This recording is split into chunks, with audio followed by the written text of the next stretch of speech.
Hello there, welcome once again from Tahali, the Malta Affairs and Convention Center 2012. Eurovision Song Contest of Malta is taking place here this year, and it's time now to talk to the gentleman that has got this song in the show. It's called Time. It's Wayne Micallef. Nice to see you again. Hi, nice to see you guys. It's always nice to come this time of year. So it's like Christmas. It comes every year. It comes every year like this, and it's nice. It's funny. You always see people that you haven't seen in a year. It's always like, we meet again, yeah. It's like an election that comes back every year as well. Exactly. How many times have you now participated in the national final here? This is my fourth time. Every year I've had a different type of track, so I've enjoyed every step of it. And this year I feel like this is my strongest song I've had into Eurovision. I'm still trying to, and I still feel like I'm still trying to identify what the people are really after, yet without sounding too commercial in that sense. Because I always try to give a song that you think twice about. Like just have a listen to it and let the music kind of speak for itself instead of more of a showy number or whatever like that. So, but I think this year the song means a lot to me. So I think this year is my strongest song yet. Strongest entry. It's called Time. What inspired you to write that song? My fiance, actually, because since last year I got engaged, and my fiance, she's American. She was studying here in Malta for 2 years, and when she left, when she had to go back to America to get her degree, she had to do a year there. Anyway, I was there last November, and I proposed to her. It was. So it's a song about her and the time, the distance between us at the moment, because we're not really enjoying our engagement, which is a little sad sometimes. Yeah. So it's a little song about that you don't let it get control of yourself. You gotta keep your head, keep what's important, and that eventually it's gonna be all worth it. All this hard work is gonna be worth it. Well, I hope so. Nice story. Well, congratulations for getting engaged. Thank you very much. When is the wedding? Next February 2013. So I guess I won't be here next February. I guess I'll have to give it a miss. But we'll see the dates. She's like, you should go for it if it's not gonna interfere with the wedding. But if it's on the same wedding day, then I want you here. Not here. So we'll see. Very nice. So maybe you can rent the Tahali Conference Center right now. We can do a /Eurovision wedding sort of type party, right? And the wedding present is the victory, the ticket to wherever Eurovision is. I'll take that. I'll take that. That'll do me. Yeah. That's nice. Let's come back to Eurovision. When was the first time actually you have heard about Eurovision?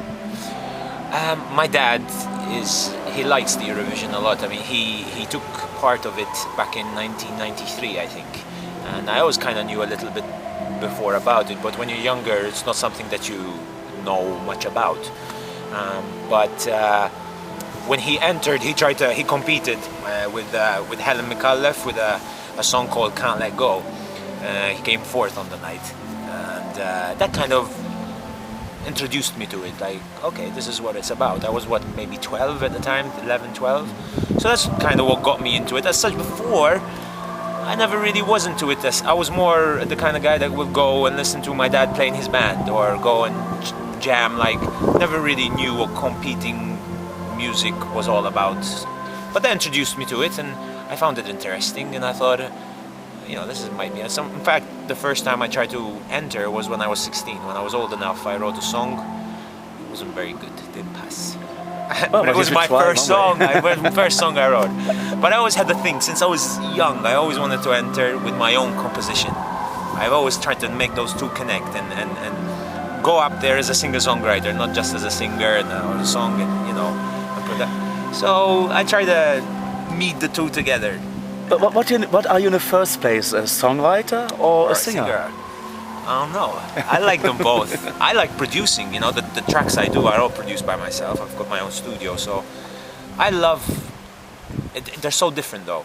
You're in the studio, you're creating, you're writing, you're in a mode where it's just trying to come up with ideas, and it's very interesting, and I love it. I'd do it all day long. I really would. But then you come here, and that's the performance side. The people, they get behind you, and it's a totally different ball game. I love both. I can't really choose. But in the long term, if I had to earn a living just songwriting and producing, I'd be on top of the moon with that. Do you find it easy to write songs?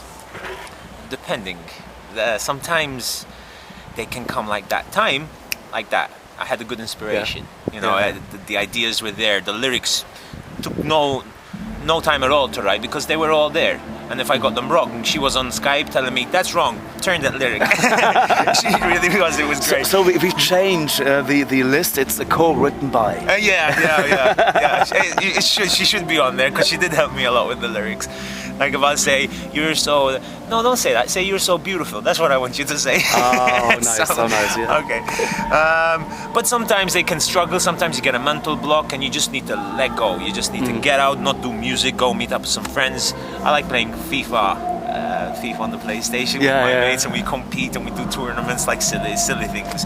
But it really does help. I also play a lot of soccer as well. So... see, the Americans coming out at me. I say soccer. I never say soccer. Football. It's football. So I play, I do a little bit, and I just get away from it, and then I try to go back to it. And it's funny. You just take a little break, you come back to it, and it all just comes a bit more natural than instead of trying to force it. And you know what? When you hear a song and that isn't quite there, you think, I think that was forced. Yeah. They forced that out of it. As in a natural inspiration, just something natural comes out, and you can feel the human emotion in the lyrics or in the tune, and that's when that's when it all hits home for me. Now, your fiancée, she is American. Right. Have you ever thought of breaking through in the States? Actually, my music seems to be getting very well received there. Yes. I've been going a lot back and forth. I've been doing some gigs as well, something, and even like her family, comes from a huge family, and they all love my music. So it's interesting though. I mean, going to the States and trying music will be something I'd like to do. Because they do have record companies then, like in Malta. So you would be a good act to actually market in the States, and then you have a record company that actually can sell your music to the others. I'm very intrigued with it all, but I'm not going to rush into it. We're going to plan it together and see, because at the end of the day, it's not just about me anymore and my career. It's about her, and I'm going to be starting a family. I don't know. And the little Wayne. Being all responsible. It's the second generation of the mix coming up then. Yes, they're all going to be musicians, and if they're not, we'll sort them out. Yeah. Now you have your brother in as well, Richard Edwards. Edwards Micallef. He is my brother. A lot of people think, well, why is he Edwards if he's not Micallef? Well, it's just a stage name, but he is. Some people say, his father's Irish. Okay, no, he isn't. He's Maltese. Yeah. But don't you find it strange to be competing against him in this competition? We're so supportive towards each other. Like just now in the rehearsals, he said, "Do me a favor, tape it for me, record it for me, like on the television." Mobile, I'm more than happy to do it, and he did the same for me. I mean, we're there for each other. How did I do? He'll ask me first thing as I come off stage, and I'll ask him the same thing. We support each other, and whatever. I just want him to do 100%, and he wants the same for me. And it is a weird situation when the points start coming up. But at the end of the day, if he had to win it, I'll be very, very happy as if I won it. So so it's good. It stays in the family, and well, I would like to see the mix coming back. You three together? We fight too much. No, well, not on the final. So then you can do it together. Yeah. We're always together, though. I mean, I have my act. Me and Richard maybe have separate songs, but he's got Michelle and Daniel, which are part of the mix, and I do too. So we're kind of together. But I know what you mean. Like get out there and do something. Exactly. Yeah. I'd like to. Yes. I asked this question this time to every participant in the competition here.